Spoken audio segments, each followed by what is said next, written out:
아빠는 시모의 팔을 끝까지 잡고 계시면서 같이 떠나자며 난리를 치시다가 극도로 스트레스를 받으신 건지 갑자기 숨을 거칠게 내쉬셨어요. 호흡곤란이 오셨는지 안색이 안 좋아지셨고 발작을 일으킨 모습을 본 경찰분들께서 아빠를 급하게 병원으로 옮겼지만 가는 도중에 세상을 떠나시고 마셨습니다. 아빠가 세상을 떠나게 되자 엄마도 제정신이 아니게 되었고 저희 집안은 순식간에 무너지고 말았었죠. 엄마와 저는 아빠를 잃은 슬픔에 오열을 하면서 장례를 치르고 있는데 갑자기 건장한 남자들이 장례식장 안으로 들어왔어요. 지금 남의 장례식장에 와서 이게 무슨 행패예요? 경찰에 신고하기 전에 당장 멈추세요. 왜 물건들을 부시냐고요? 엄마, 경찰에 당장 연락해요. 출산한 지 얼마 안 돼서 몸도 안 좋은데 내가 여기까지 와야 되겠어? 그때 돈 쥐어줬으면 그냥 조용히 입 닫고 살면 되는 거지. 하마터면 가부될 뻔했잖아. 우리 아빠가 오죽했으면 그렇게까지 했겠어? 나는 이미 너 때문에 남편과 아빠를 잃었고 내 삶까지 전부 망쳤는데 이게 왜 우리 잘못이야? 아무리 그래도 사람이 세상을 떠났는데 장례식장에서 이러는 건 정말 아니지 않아? 너는 가진 게 많으니까 이런 식으로 해도 된다는 거야? 당장 이 떨거지들 데리고 내 눈앞에서 사라지라고.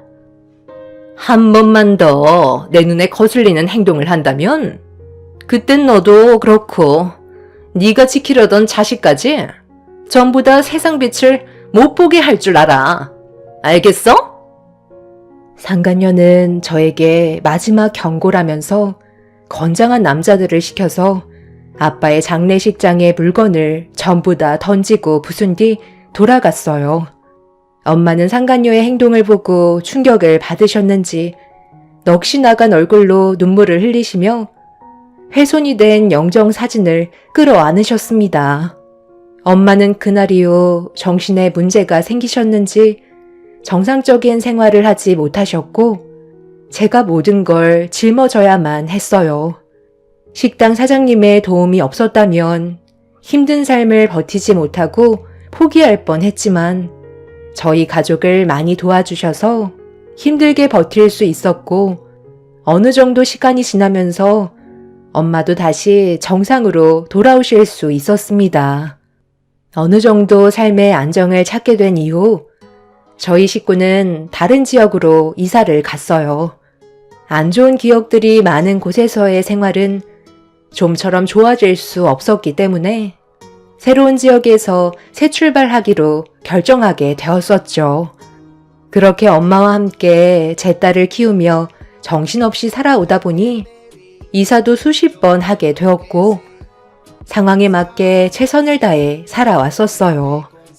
없이 살면 몸이 고생한다고 엄마도 아빠의 곁을 따라가고 싶으셨던 건지 저와 제 딸만 바라보면서 살아오시다가 췌장암을 이겨내지 못하시고 끝내 세상을 떠나고 마셨습니다.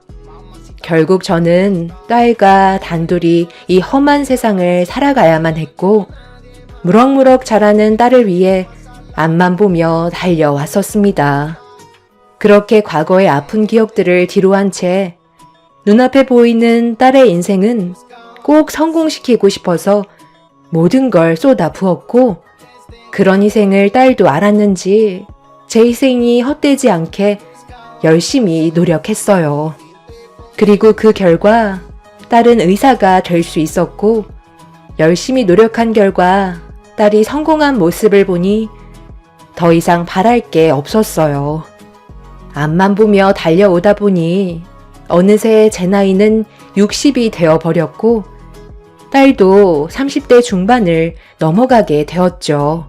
아픈 기억들도 있었지만 모든 걸 이겨낸 결과가 좋아서 딸과 사는 게 하루하루 행복했었어요. 제일 큰 문제는 아무래도 결혼 문제였죠. 딸은 제가 혼자가 되는 걸 원하지 않는다며 결혼하고 싶은 마음이 없다고 고집을 부리고 있었죠. 딸의 인생이니 제가 깊게 관여하고 싶지 않았지만 저로 인해 딸의 인생에 피해가 갈까봐 또 다른 걱정거리가 생기게 되었죠. 그래서 저녁에 딸과 함께 외식을 하면서 앞으로의 계획에 대해 대화를 좀 해보고 싶어 딸이 근무하는 병원에 들렸는데 그곳에서 전혀 상상조차 해본 적 없었던 일이 눈앞에 펼쳐지고 말았습니다. 엄마, 여기에요. 저 곧 퇴근하니까 잠시만 기다리세요. 환자분 좀 다시 병실로 모셔드린 뒤 나올게요. 오시는데 힘들거나 하진 않으셨죠? 퇴근 시간이라 차가 좀 막히긴 했는데 그래도 집이랑 가까워서 오래 걸리진 않았어. 저기 벤치에 앉아 있을 테니까 천천히 준비해서 나오면 되겠다. 잠깐만. 이게 누구야? 우리 서로 구면이지 않아요? 잠깐 얼굴 좀 봐봐요. 내가 다른 건 몰라도 기억력 하나는 기가 막히거든. 어머나, 너 정임이 아니니? 엄마, 아시는 분이세요? 제가 담당하는 병실에 입원해 계신 환자분이세요. 저한테 얼마나 잘해주시는데요.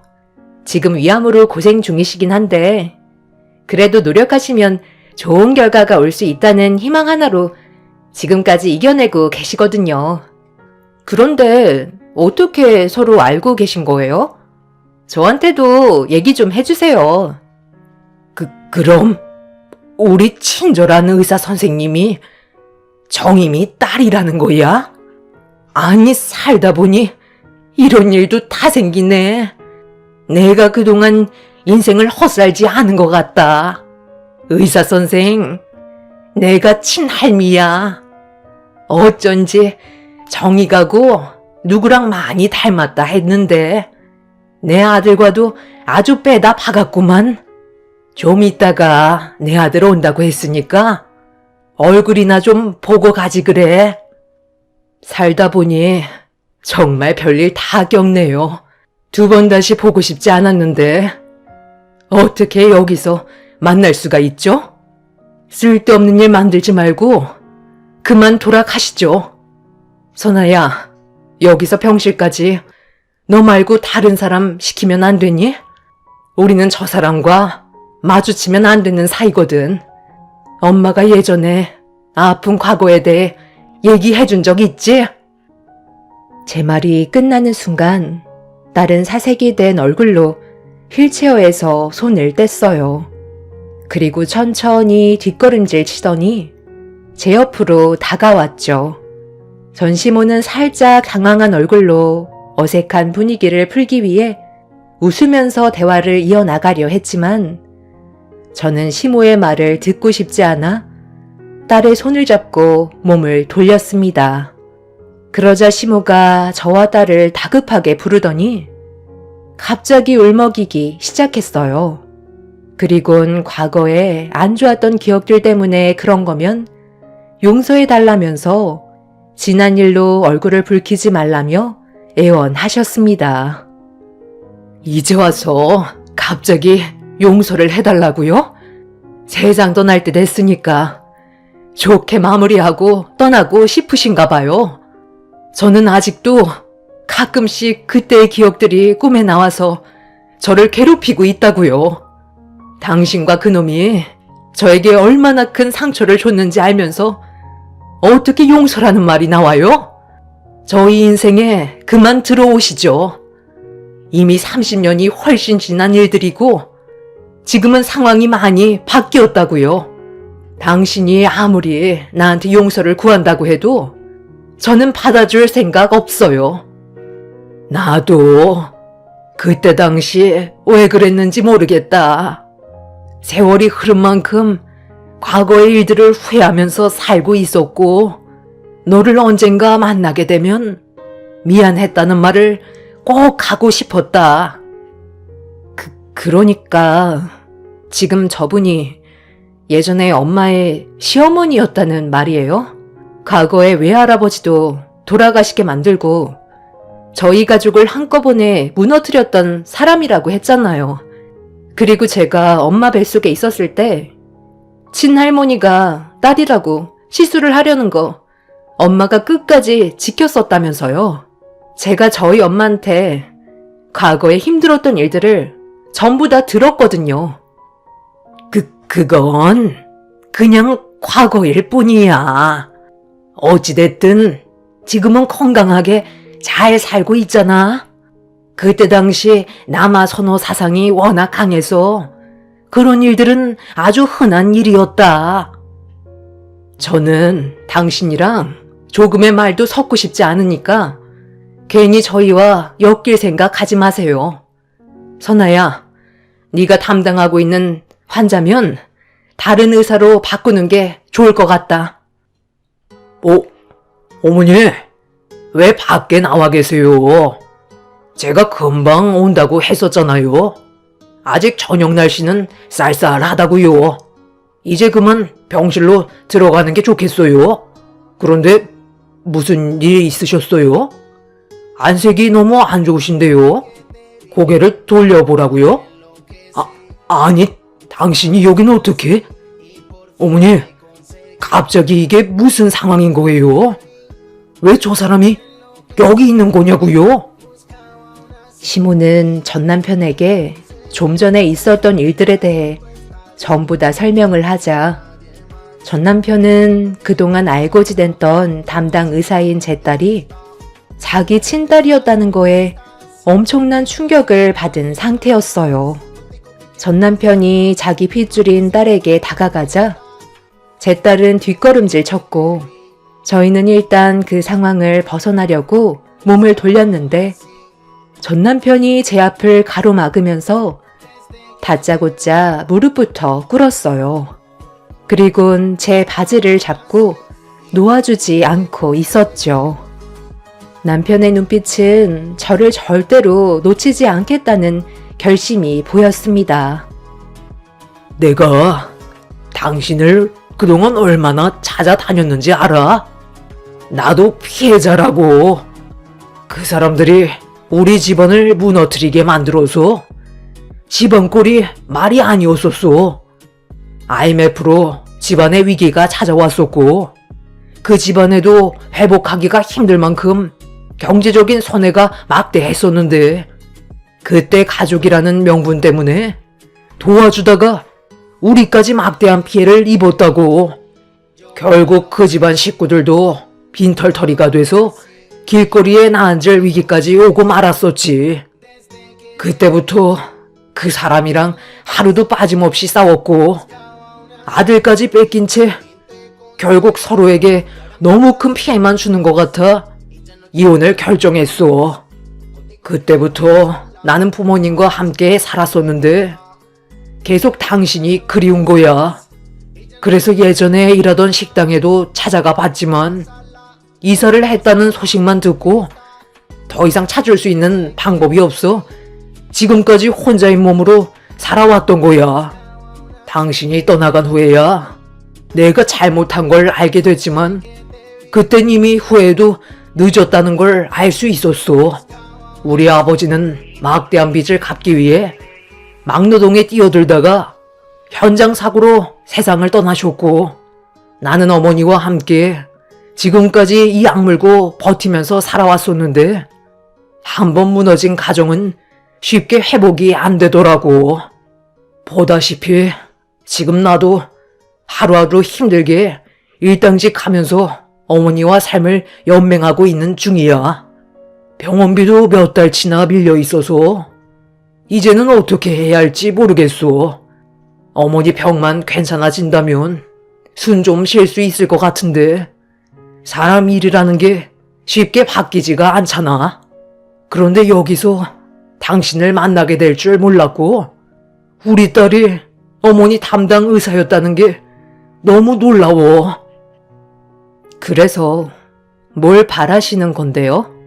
우리 엄마한테 하시는 말을 대충 들어보면 엄마와 저를 과거에 내치고 다른 여자랑 살림을 차렸는데 IMF로 인해 모든 게 무너졌고 지금까지 빚에 허덕이며 살고 있다는 거잖아요. 그리고 의사인 제가 당신 친딸이라는 걸 알게 되니 눈앞에 길이 열린 것 같으니까 엄마한테 무릎 꿇고 도와달라는 거 아니에요? 당신들이 어떤 짓을 저질렀는지 알고나 있으세요? 지금까지 어떤 삶을 살아왔는지 아냐고요. 그런데 막상 제가 의사가 되고 삶의 여유가 있어 보이니까 저희한테 빌붙고 싶으신가 봐요. 그런데 이거 어쩌죠? 저는 당신들이 아무리 제 친할머니고 친아빠라 할지라도 그동안 엄마가 살아온 세월을 보면 절대로 용서할 수가 없거든요. 엄마랑 제가 당신들 사정 봐줄 만큼 마음이 넓지가 않아서요. 피가 섞였다고 다 같은 피가 아니에요. 시모는 제 딸의 반응에 많이 놀랐는지 입을 다물지 못했어요. 시모와 남편이 갑자기 저한테 빌붙으려는 이유를 딸도 알고 있는 것 같아 보였죠. 시모는 딸의 상상도 못한 반응에 몸부림치면서 친할머니한테 어떻게 그럴 수 있냐고 분노하셨어요. 하지만 딸은 눈 하나 깜빡하지 않았고 그날 이후 딸은 시모의 담당을 다른 의사로 변경을 하게 되었습니다. 저희 가족의 삶과 다르게 전 시모와 남편의 삶은 180도 달라진 상태였어요. 하루하루 사는 게 힘들 정도로 심각해 보였죠. 그 사람들이 무너진 모습을 보니 제 속이 다 후련하더라고요. 문제는 그 사람들이 제 딸이 성공한 모습을 보고 계속 접근을 시도하고 있는 중입니다. 그래서 제 딸은 더 조건이 좋은 다른 병원으로 옮기려고 생각하고 있어요. 친아빠의 얼굴을 처음 본 딸은 자기 아빠에 대한 분노만 남아있던 상태였죠. 이런 일이 있고 난 이후 전 시모의 건강 상태가 심각해졌다는 소식을 들을 수 있었어요. 과거에 저를 내쳤으니 그에 따른 벌을 받는 건 당연하다고 생각해요. 평생 빚에 쪼들려 자신이 저지른 과거의 행동들이 얼마나 잘못된 건지 뉘우치며 살아갔으면 좋겠어요. 전 남편이 제 딸에게 금전적인 요구를 하지 못하도록 방법을 생각해 봐야 될 것 같아요. 벼랑 끝에 몰리면 눈에 보이는 게 없다잖아요. 안 좋은 일이 터지기 전에 제가 먼저 손을 써야 될 것 같긴 합니다. 이런 일이 생겼을 때 어떻게 처리를 하면 좋을지 변호사와 상담을 해봐야 할 것 같아요. 저와 제 딸에게 조금이나마 도움이 될 수 있는 방법을 알려주신다면 감사하겠습니다. 힘들게 살아온 인생, 이제야 행복이 찾아왔나 싶었는데 또다시 먹구름이 몰려오는 것 같아 걱정이네요.